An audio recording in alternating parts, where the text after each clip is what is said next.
नमस्कार विद्यार्थी मित्रों, कक्षा 8। अब हम जो इकाई 2 में देख रहे थे ईदगाह, तो ईदगाह का जो आखिरी पैराग्राफ रह गया है, लास्ट में जो कहानी है प्रेमचंद जी की, जिसमें आपने आगे भी प्रेमचंद जी के बारे में बहुत कुछ हमने दो जो पार्ट देखे उसमें हमने सुना है।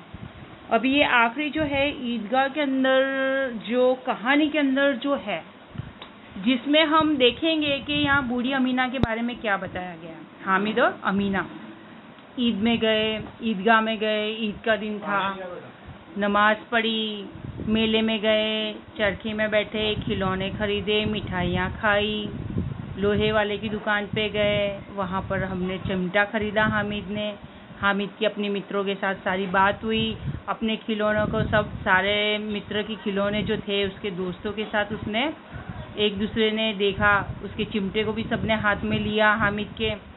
हामिद ने भी सबके खिलौनों को लिया, वकील को लिया, भिस्ती को लिया, और खूब मज़े करते हुए जब वे घर लौटकर वापस आते हैं और उसकी आवाज़ सुनते ही बूढ़ी अमीना की आंखें जो थी उसके द्वार पे लगी हुई थी, दरवाजे की तरफ।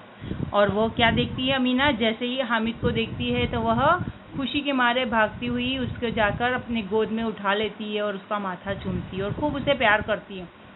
और वो अमीना उसको पूछती है कि भाई मेले के दरमियान तुमने हामिद क्या क्या किया, जो 3 पैसे थे उन 3 पैसों का तुमने क्या क्या किया।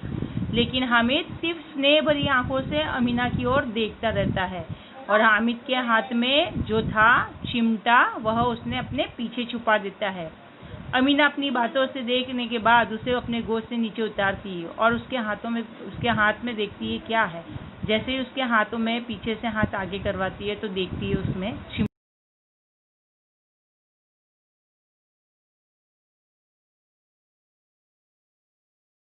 यानी छोटा सा बच्चा जिसने पूरा दिन भूखा रहा, इतने बड़े मेले में ईदगाह गया, ईद के दिन उसने ना ही मिठाई खाई, ना ही कोई खिलौना खरीदा, ना ही चरखे में बैठा, ना ही कुछ किया। इस पागल लड़के को ये नहीं पता चले कि एक लोहे का टुकड़ा उठा लाया है, चिमटा, इससे ही भला क्या करेगा। पर जब अमीना हामिद की सारी बातें सुनती है तो अमीना की आंखों में स्नेह के आंसू बहने लगते हैं और वो उसे प्यार से उसका सिर चूमने लगती है और जो उसका जो क्रोध था वो प्यार में बदल जाता है। यहाँ पर बच्चे के मन में जो भावना दिखाई गई है वो अपनी दादी के प्रति प्रेम और त्याग और स्नेह की भावना दिखाई गई है। इसी दूसरी तरह देखो तो खिलौने और मिठाइयाँ भी थीं, वो उसे देख के खरीद भी सकता था, खा भी सकता था, पर वह अपने मन को मार के ललचाई नज़रों से उसकी तरफ वह देखता रहा।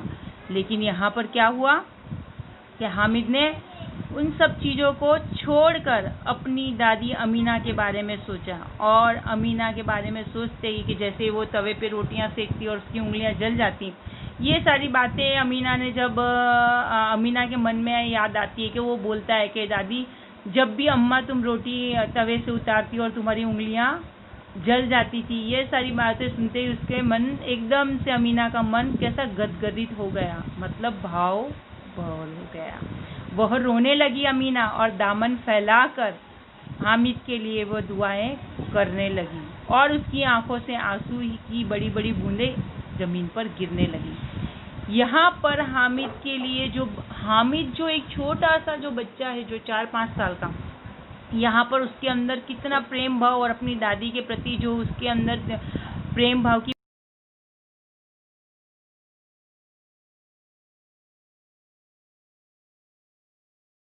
होता है। अब हम यहाँ पर आगे शब्दार्थ देखेंगे।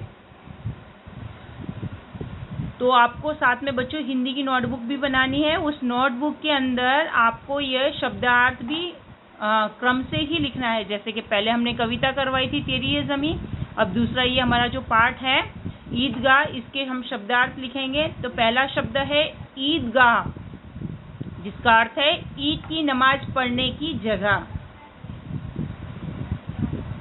दूसरा शब्द है सानी, जिसका अर्थ है चारे की सामग्री जो पानी में सान कर पशुओं को खिलाई जाती है। तीसरा शब्द है कुबेर, जिसका अर्थ है धन का देवता। चौथा शब्द है अनगिनत, जिसका अर्थ है बहुत अधिक या जिसे गिना न जा सके। पांचवा शब्द है निगोड़ी, जिसका अर्थ है दुष्ट या अनाथ। छठा शब्द है मन, जिसका अर्थ है मन या गुच्छ। मन माने जो हम एक मन दो मन बोलते हैं ना, वह।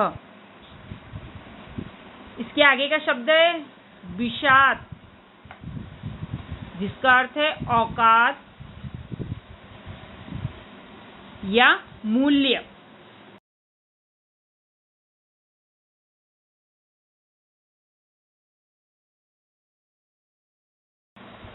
जिसका अर्थ है एक विशेष मुद्रा में झुकना। अगर जो मुसलमान बच्चे होंगे उनको पता होगा कि सिजदा का मतलब होता है सजदा करना, जो हम जमीन पर झुककर करते हैं, है ना। आगे का शब्द देखेंगे लड़ी,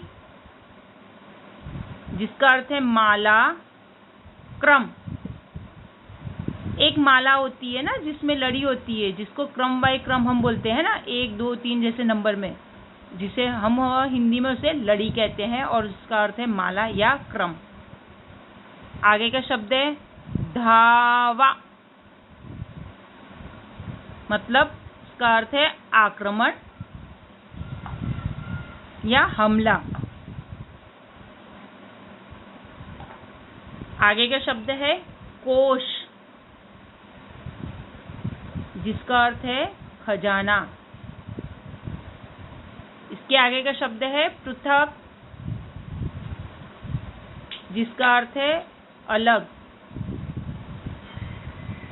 इसके आगे का शब्द है सबील, जिसका अर्थ है प्याऊ, मतलब जहाँ पर पानी पीने की जगह। हम हर एक स्टेशनों पे देखते हैं ना कि वहाँ पे पानी, शीतल जल, पीने का पानी, जिसको उर्दू में सबील कहते हैं। ये उर्दू वर्ड है और इसका अर्थ हिंदी में होता है प्याऊ, और हिंदी में भी इसको सबील कहते हैं। ठीक है, आगे के शब्द देखते हैं। जबत,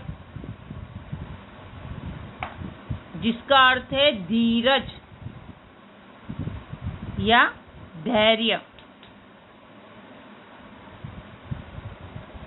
इसके आगे का शब्द देखेंगे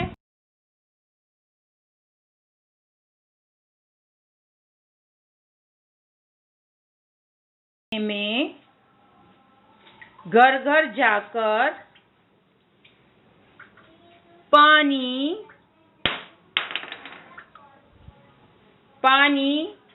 पहुंचाने वाला।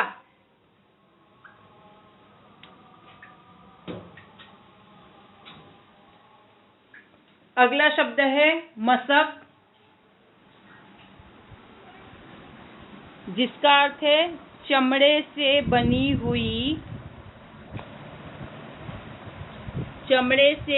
हुई पानी संग्रह करने की थैली।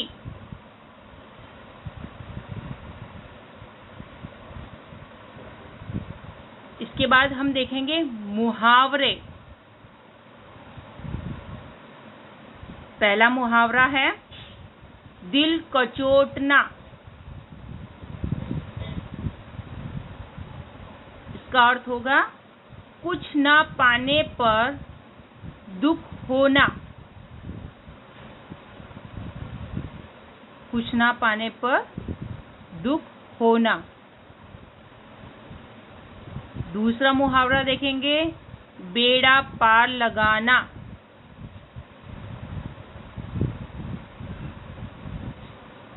उसका अर्थ होगा किनारे ले जाना, संकट से बचाना। अगर वाक्य में प्रयोग करेंगे तो नाविक ने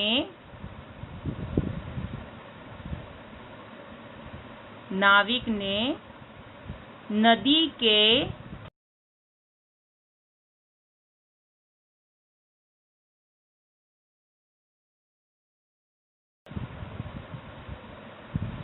इसके बाद का जो तीसरा है मुहावरा, गले मिलना, अर्थ होगा प्रेम से भेंटना।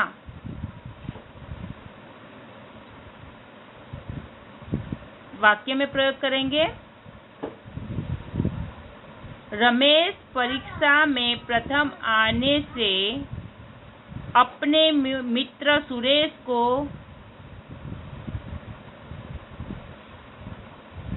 गले लगा। क्यों? खुशी से, प्रेम से, है ना। इसके बाद का देखेंगे आगे का मुहावरा चौथा, दिल बैठ जाना, हताश या निराश होना, जिसका वाक्य में प्रयोग करेंगे, सुरेश के पिताजी का देहांत हो गया। यह समाचार सुरेश को मिलते ही सुरेश का दिल बैठ गया या जाना।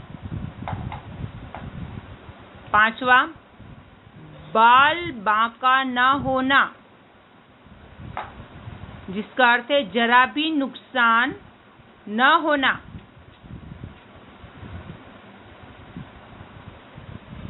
छठा, सुरलोक सिधारना, मर जाना, अर्थ होगा मर जाना। छाती पीट लेना, इसका अर्थ है दुख प्रकट।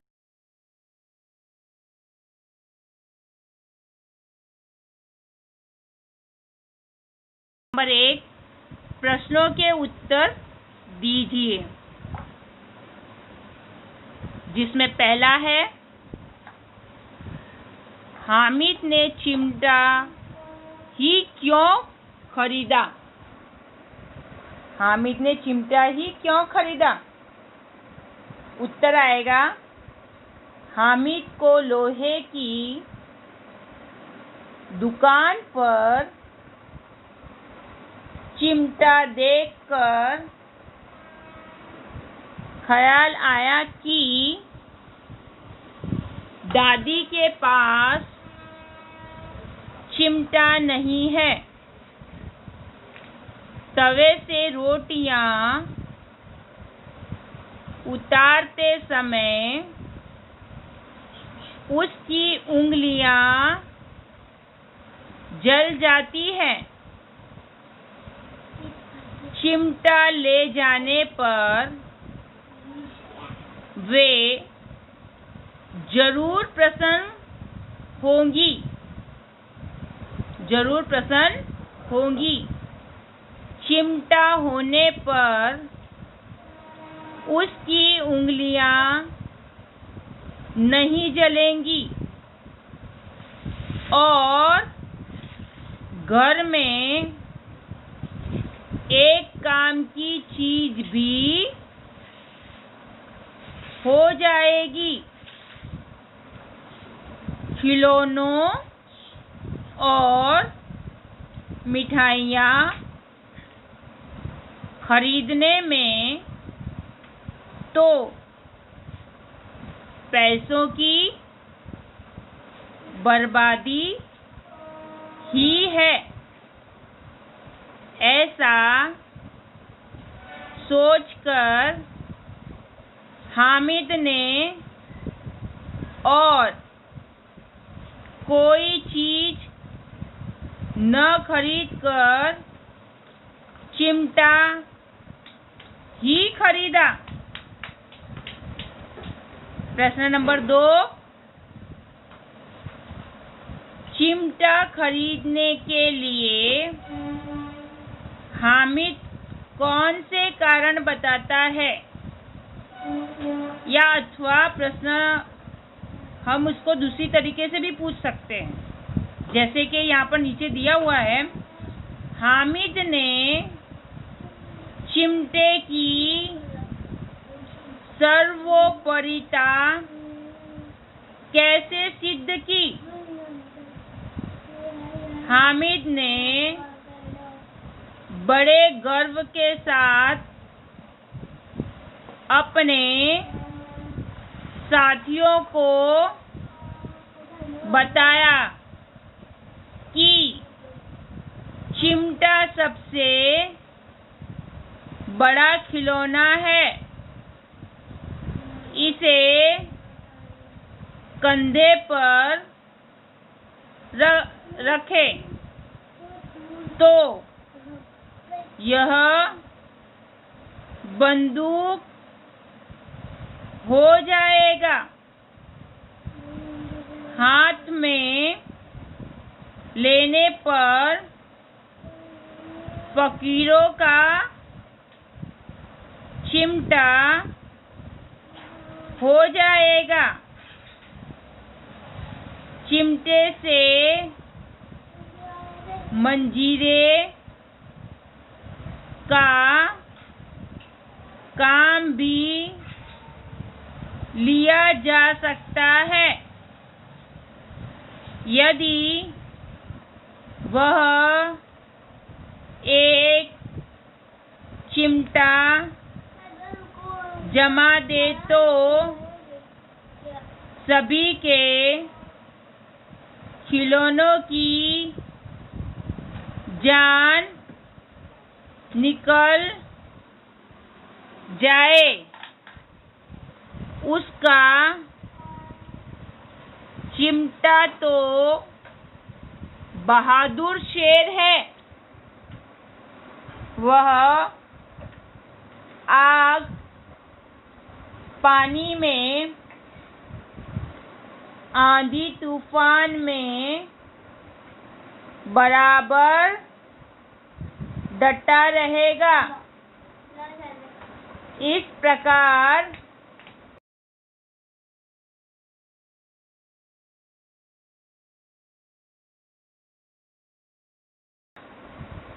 कई कारण बताए और उसकी सर्वोपरिता सिद्ध की। आगे तीसरा प्रश्न देखेंगे। बूढ़ी अमीना का क्रोध स्नेह में क्यों बदल गया? उत्तर इस प्रकार है। हामिद के चिमटा लाने पर अम्मा को दुख हुआ। उसे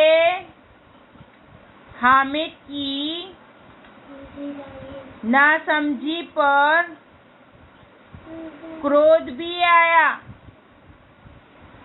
हामिद ने दादी से कहा कि रोटियां पकाते समय तुम्हारी उंगलियां जल जाती थी, इसलिए मैं चिमटा लाया हूँ। यह सुनकर बूढ़ी अम्मा का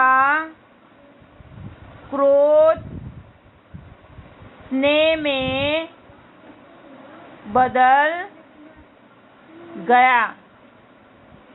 हामिद के त्याग, सद्भाव और विवेक पर वह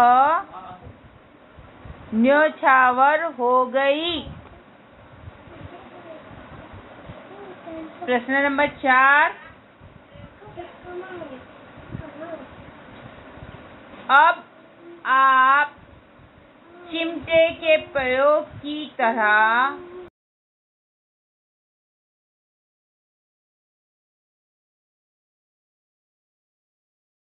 प्रकार है। रुमाल का प्रयोग हाथ, मुंह और पसीना पोंछने में किया जाता है। उसके अन्य उपाय भी हैं, जैसे तेज धूप में उसे सिर पर बांध सकते हैं। हल्की बारिश में भी वह कुछ हद तक सिर को भीगने से बचा सकता है। थैली न हो तो वह शाक सब्जी आदि बांधने के काम आ सकता है। रुमाल से जादू के कुछ प्रयोग भी किए जाते हैं। प्रश्न नंबर 2 इस प्रकार है। इस कहानी का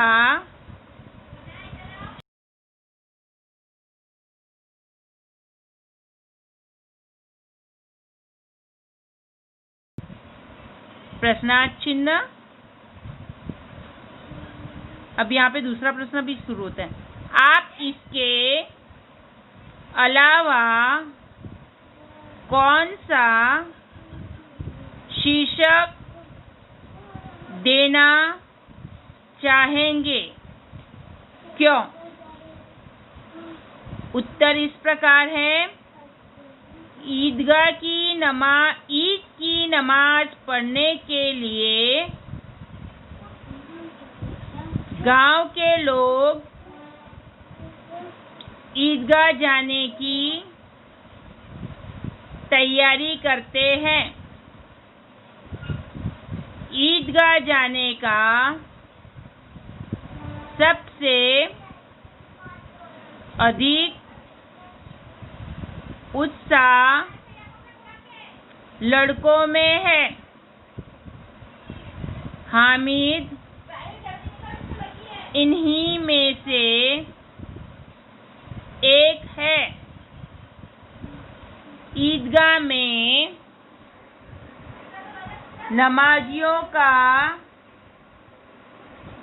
भातृभाव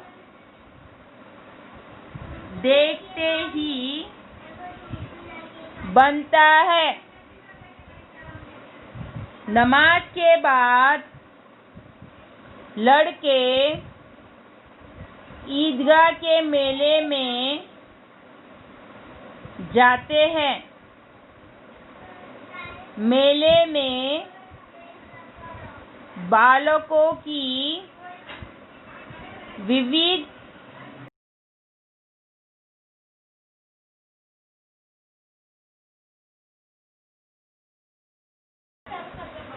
कहानी के मुख्य पात्र हामिद के चरित्र की अनेक विशेषताएं ईदगाह के मेले में ही प्रकट होती है। इस प्रकार कहानी की मुख्य प्रवृत्तियों का केंद्र ईदगाह होने से इस कहानी का शीर्षक ईदगाह रखा गया है। के बाद का देखेंगे नीचे पैराग्राफ। ईदगाह के अलावा मैं कहानी के ये अन्य शीर्षक देना चाहूँगा। एक हामिद ईदगाह के मेले में। दूसरा, हामिद और उसका चिमटा आदि। कहानी का उद्देश्य और आदर्श इन शीर्षकों से जुड़ा हुआ।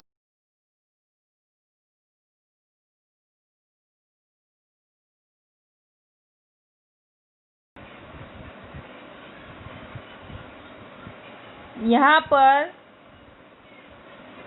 आपका ख़त्म होता है। आगे का प्रश्न हम अगले पीरियड में देखेंगे आपके। नमस्कार विद्यार्थी मित्रों।